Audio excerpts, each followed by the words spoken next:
ಒಂದು ಹಿಡಿಯಷ್ಟು ಉಪ್ಪನ್ನು ನಾನು ವಿಡಿಯೋನಲ್ಲಿ ತೋರಿಸೋ ರೀತಿ ನೀವು ಇಟ್ಟು ನೋಡಿ, ಖಂಡಿತ ನಿಮಗೆ ಒಳ್ಳೆ ರಿಸಲ್ಟ್ ಸಿಗುತ್ತೆ.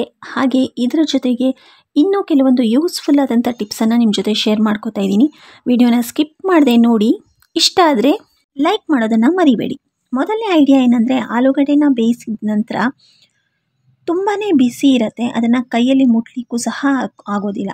ಅಂಥ ಸಮಯದಲ್ಲಿ ಆಲೂಗಡ್ಡೆಯ ಸಿಪ್ಪೆಯನ್ನು ತೆಗಿಬೇಕು ಅಂದರೆ ತುಂಬ ಈಸಿಯಾಗಿ ನೋಡಿ, ಈ ರೀತಿ ಒಂದು ಬೌಲೋ ಇಲ್ಲ ಒಂದು ಲೋಟನೋ ಏನಾದರೂ ತೊಗೊಂಡು ಆ ಬೇಯಿಸಿರುವಂಥ ಬಿಸಿ ಆಲೂಗಡ್ಡೆ ಇರುತ್ತಲ್ಲ ಅದ್ರ ಮೇಲೆ ಈ ರೀತಿ ಪ್ರೆಸ್ ಮಾಡೋದ್ರಿಂದ ಈಸಿಯಾಗಿ ನೋಡಿ ಈ ರೀತಿ ನಾವು ಸಿಪ್ಪೆನ ರಿಮೂವ್ ಮಾಡ್ಕೋಬೋದು. ಅದು ಎಷ್ಟೇ ಬಿಸಿ ಇದ್ದರೂ ಸಹ ನಾವು ಕೈಗೆ ಬಿಸಿ ತಾಕದ ಹಾಗೆ ಈ ರೀತಿ ಈಸಿಯಾಗಿ ತೆಗಿಬೋದು. ನೋಡ್ತಾ ಇದ್ದೀರಲ್ಲ ಎಷ್ಟು ಈಸಿಯಾಗಿ ತೆಗಿಬೋದು ಅಂತ. ಈ ಐಡಿಯಾ ನೋಡಿ ಎರಡು ರೀತಿ ವರ್ಕ್ ಆಗುತ್ತೆ. ನೀವು ಸಿಪ್ಪೆನೂ ಸಹ ಬಿಡಿಸ್ಕೋಬೋದು, ಜೊತೆಗೆ ಆ ಬಿಸಿ ಇರೋವಂಥ ಆಲೂಗಡ್ಡೆನ ನೀವು ಪಲ್ಯ ಏನಾದರೂ ಮಾಡಬೇಕು ಅಂದರೆ ಸ್ಮ್ಯಾಶ್ ಮಾಡಬೇಕಾಗತ್ತೆ, ಅವಾಗ ಕೈಯಲ್ಲಿ ಪ್ರೆಸ್ ಮಾಡೋಕ್ಕೆ ಕಷ್ಟ ಆಗುತ್ತಲ್ವ. ಹಾಗಾಗಿ ಈ ಒಂದು ಲೋಟನೋ ಬೌಲೋ ತೊಗೊಂಡು ಪ್ರೆಸ್ ಮಾಡಿದ್ರೆ ಈಸಿಯಾಗಿ ಆಗುತ್ತೆ. ಈ ಐಡಿಯಾನ ನಾನು ಲಾಸ್ಟ್ ಒಂದು ವಿಡಿಯೋನಲ್ಲಿ ಶೇರ್ ಮಾಡಿದ್ದೆ. ಕಾಳುಗಳನ್ನು ಬೇಗ ಬೇಯಿಸ್ಕೋಬೇಕು, 2-3 ವಿಷಲ್ ಕುಕ್ಕರಲ್ಲಿಟ್ಟರು ಬೇಯದೇ ಇರೋವಂಥ ಕಾಳುಗಳನ್ನು ಒಂದೇ ಒಂದು ಚಿಕ್ಕ ನೋಡಿ ಈ ರೀತಿಯ ತೆಂಗಿನ ಚಿಪ್ಪನ್ನು ಹಾಕಿ ಬೇಯಿಸೋದ್ರಿಂದ 1 ವಿಷಲ್ ಕೂಗಿಸಿದ್ರೆ ಸಾಕು, ಚೆನ್ನಾಗಿ ಬೆಂದೋಗುತ್ತೆ ಅಂತ ಹೇಳಿದೆ. ಕೆಲವರು ನನಗೆ ಕಮೆಂಟ್ ಮಾಡಿದರು, ಚಿಪ್ಪನ್ನು ಹಾಕಿ ಬೇಯಿಸೋದ್ರಿಂದ ಚಿಪ್ಪು ಒಂದು ವಿಷ ಆಗುತ್ತೆ, ಚಿಪ್ಪನ್ನು ಹಾಕೋದ್ರಿಂದ ವಿಷ ಆಗುತ್ತೆ ಅಂತ. ಆ ಥರ ಏನೂ ಆಗೋದಿಲ್ಲ. ಕಾಳುಗಳಷ್ಟೇ ಅಲ್ಲ, ಕೆಲವೊಂದು ಸರ್ತಿ ಮಟನ್ ತೊಗೊಂಬಂದಾಗ ಬೇಗ ಬೇಯೋದೇ ಇಲ್ಲ, ಎಷ್ಟು ಕೂಗಿಸಿದ್ರೂ ಅಥವಾ ಎಷ್ಟು ಬೇಯಿಸಿದ್ರೂ ಬೇಯಲ್ಲ ಅಂತಂದರೆ ಈ ರೀತಿ ಒಂದು ಚಿಪ್ಪನ್ನು ಹಾಕಿ ಬೇಯಿಸಿ ಕೊನೆಯಲ್ಲಿ ಈ ಚಿಪ್ಪನ್ನು ಅದರಲ್ಲೇ ಬಿಡಬೇಡಿ, ರಿಮೂವ್ ಮಾಡಿ ತೆಗೆದುಬಿಡಿ, ಅಷ್ಟೇ, ಏನೂ ಆಗೋದಿಲ್ಲ. ಟ್ರೈ ಮಾಡಿ ನೋಡಿ ನೀವು. ಸಾಂಬಾರಿರ್ಬೋದು, ರಸಮ್ಗಳಿರ್ಬೋದು, ಬೇರೆ ಬೇರೆ ರೀತಿ ಮಾಡ್ತೀವಿ. ಕೆಲವೊಂದು ಟಿಪ್ಗಳನ್ನು ನಾವು ಫಾಲೋ ಮಾಡೋದ್ರಿಂದ ರಸಮ್ಮು ತುಂಬ ರುಚಿಯಾಗಿ ಬರುತ್ತೆ. ಕೆಲವ್ರು ಏನು ಮಾಡ್ತಾರೆ ಅಂದರೆ, ಈ ಜೀರಿಗೆ ಮೆಣಸು ಎಲ್ಲ ರಸಮ್ಗೆ ಹಾಕುವಾಗ ಹಸಿಯಾಗೇ ಸ್ವಲ್ಪ ಫ್ರೈ ಮಾಡಿ ಹಾಕದೆ ಹಾಗೆಯೇ ಕುಟ್ಬಿಟ್ಟು ಹಾಕ್ತಾರೆ. ಆ ರೀತಿ ಅಲ್ಲದೆ ಒಂದು ಸ್ವಲ್ಪ ಈ ರೀತಿ ಫ್ರೈ ಮಾಡಿ ಬಿಸಿ ಮಾಡಿಬಿಟ್ಟು ಆಮೇಲೆ ಹಾಕೋದ್ರಿಂದ ತುಂಬ ಚೆನ್ನಾಗಿರುತ್ತೆ. ಕೆಲವರು ರಸಮ್ ಮಾಡೋದಕ್ಕೆ ಬರೀ ಟೊಮೆಟೊ ಬಳಸ್ತಾರೆ, ಕೆಲವರು ಹುಣಸೆ ಹಣ್ಣು ಟೊಮೆಟೊ ಎರಡೂ ಸೇರಿಸಿ ಮಾಡ್ತಾರೆ.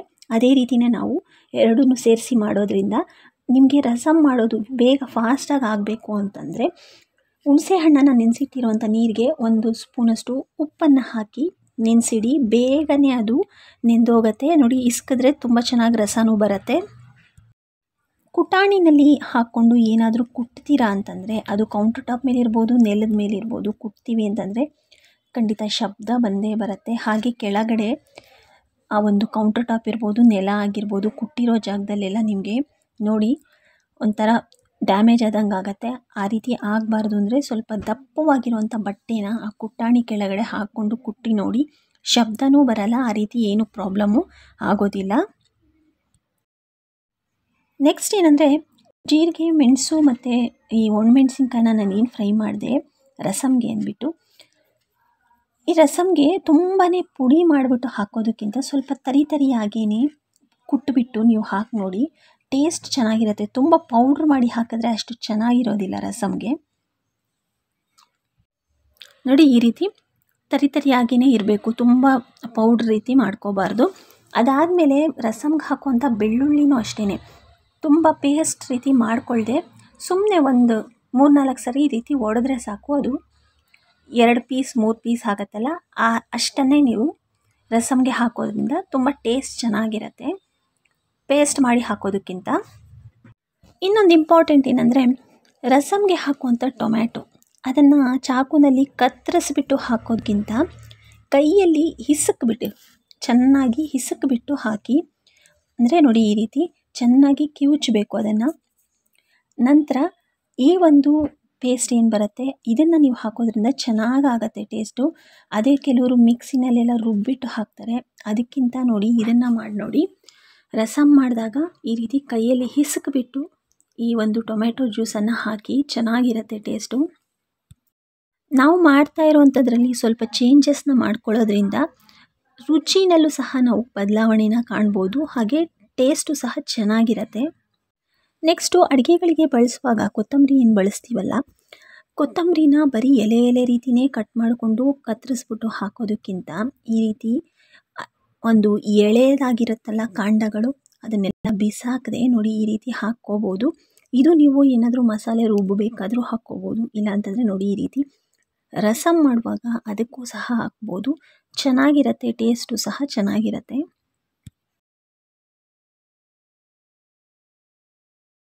ನೆಕ್ಸ್ಟ್ ಐಡಿಯಾ ಮಾಡೋದಕ್ಕೆ ನೋಡಿ ಒಂದು ಹಿಡಿಯಷ್ಟು ಉಪ್ಪು ತೊಗೊಂಡಿದ್ದೀನಿ, ಹಾಗೆ ಒಂದು ಬೌಲ್ ತೊಗೊಂಡಿದ್ದೀನಿ. ಪ್ಲಾಸ್ಟಿಕ್ ತೊಗೊಂಡಿದ್ದೀನಿ, ನೀವು ಬೇಕಾದರೆ ಗಾಜಿಂದು ಸಹ ತೊಗೋಬೋದು. ಇದರಲ್ಲಿ ಒಂದು ಹಿಡಿಯಷ್ಟು ಉಪ್ಪನ್ನು ಹಾಕ್ಕೊಂಡಿದ್ದೀನಿ. ನೆಕ್ಸ್ಟು ಈ ಉಪ್ಪಿನ ಮೇಲೆ ಕಂಫರ್ಟನ್ನು ಹಾಕ್ಕೋತಾ ಇದ್ದೀನಿ. ನಾನಿಲ್ಲಿ 2 ಮೆಥಡನ್ನು ನಿಮಗೆ ತೋರಿಸ್ತೀನಿ. ಈ 2 ಮೆಥಡನ್ನು ಮಾಡೋದ್ರಿಂದ ತುಂಬಾ ಹೆಲ್ಪ್ ಆಗುತ್ತೆ, ಅದು ಟಾಯ್ಲೆಟಲ್ಲಿ. ನೆಕ್ಸ್ಟು ಇದರಲ್ಲಿ ಒಂದು 3-4 ಲವಂಗಗಳನ್ನು ಸೇರಿಸ್ಕೊಳ್ಳಿ. ಇದನ್ನು ನಾವು ಟಾಯ್ಲೆಟಲ್ಲಿ, ಬಾತ್ರೂಮಲ್ಲಿ ಎಲ್ಲಿ ಬೇಕಾದರೂ ಇಡ್ಬೋದು. ಎಲ್ಲಾದರೂ ಒಂದು ಕಡೆ ಇಡೋದ್ರಿಂದ ಈ ಒಂದು ಬ್ಯಾಡ್ ಸ್ಮೆಲ್ ಅನ್ನೋದು ಏನು ಬರ್ತಾ ಇರುತ್ತೆ ಅದಕ್ಕೋಸ್ಕರ ದುಡ್ಡು ಕೊಟ್ಟು ಟಾಯ್ಲೆಟ್ ಫ್ರೆಶ್ನರ್ಸ್ನೆಲ್ಲ ತೊಗೊಳ್ತೀವಿ. ದುಡ್ಡು ಖರ್ಚು ಮಾಡದೆ ನಾವು ಈ ರೀತಿ ಈಸಿಯಾಗಿ ಮಾಡ್ಕೋಬಹುದು. ಇಲ್ಲಿ ನಾನು ಆ ಬಾಕ್ಸನ್ನು ಇಟ್ಟಿದ್ದೀನಲ್ಲ, ಅದ್ರ ಮೇಲೆ ಇನ್ನೊಂದು ಗಾಜಿನ ಲೋಟದಲ್ಲೂ ಸಹ ಏನೋ ಇಟ್ಟಿದ್ದೀನಿ. ಅದೇನು ಅಂತಲೂ ಸಹ ತೋರಿಸ್ತೀನಿ. ಅದರಲ್ಲೂ ಸಹ ಉಪ್ಪೇ ಇರೋದು. ಅದನ್ನು ಹೇಗಿಟ್ಟಿದ್ದೀನಿ, ಅದು ಏನಕ್ಕೆ ಇಟ್ಟಿದ್ದೀನಿ ಅಂತಲೂ ಸಹ ನಿಮಗೆ ಇವಾಗ ತೋರಿಸ್ತೀನಿ. ಇದರಲ್ಲೂ ಅಷ್ಟೇ ಒಂದು ಹಿಡಿಯಷ್ಟು ಉಪ್ಪು ಹಾಕಿದ್ದೀನಿ.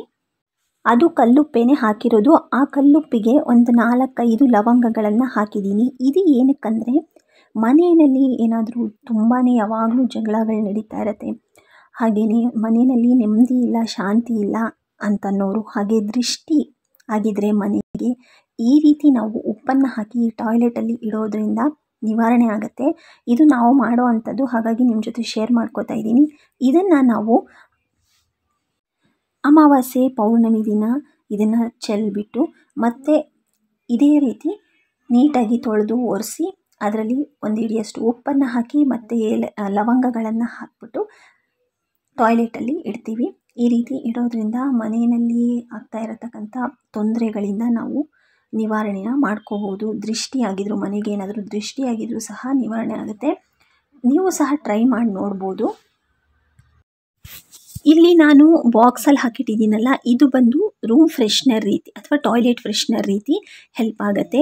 ಯಾವುದೇ ರೀತಿ ಬ್ಯಾಡ್ ಸ್ಮೆಲ್ಲು ನಿಮಗೆ ಬರೋದಿಲ್ಲ. ಯಾವಾಗಲೂ ಟಾಯ್ಲೆಟ್ ಅನ್ನೋದು ಘಮ್ ಅಂತ ಇರುತ್ತೆ. ಇದಕ್ಕೆ ಮೇಲೆ ನೀವು ಬೇಕಂದರೆ ಒಂದು ನೆಟ್ಟೆಡ್ ಕ್ಲಾತ್ ಇದ್ದರೆ ಹಾಕ್ಬೋದು. ನಾನು ಹಾಗೇ ಇಟ್ಟಿದ್ದೀನಿ. ಇಲ್ಲಿ ನಿಮಗೇನಾದರೂ ಸ್ಮೆಲ್ ಕಡಿಮೆ ಆಯಿತು ಅಂತ ಅನ್ನಿಸ್ದಾಗ ಇದನ್ನು ರಿಮೂವ್ ಮಾಡಿ ಮತ್ತೆ ಅದೇ ಜಾಗದಲ್ಲಿ ಸೇಮ್ ನಾನು ಏನು ಪ್ರೊಸೀಜರ್ ಮಾಡಿದ್ದೀನಿ ಅದೇ ರೀತಿ ಮಾಡಿ ಇಡ್ಬೋದು. ಇದನ್ನು ನೀವು ಬಾಕ್ಸಲ್ಲೇ ಹಾಕಿಡಬೇಕು ಅಂತೇನಿಲ್ಲ. ಒಂದು ಜಿಪ್ಲಾಕ್ ಕವರ್ ಇರುತ್ತಲ್ಲ, ಆ ರೀತಿ ಅದರಲ್ಲಿ ಹಾಕಿಬಿಟ್ಟು ಎಲ್ಲಾದರೂ ಒಂದು ಕಡೆ ಟಾಯ್ಲೆಟಲ್ಲಿ ನೇತಾಕ್ಬೋದು. ಅದಕ್ಕೆ ಸೇಫ್ಟಿ ಪಿನ್ನಲ್ಲಿ ಹೋಲ್ಸ್ ಮಾಡಿಬಿಡಿ ಅಷ್ಟೇ. ಕವರಲ್ಲಿ ಹಾಕಿದ್ರೂ ಸಹ ನೀವು ನೇತಾಕ್ಬೋದು.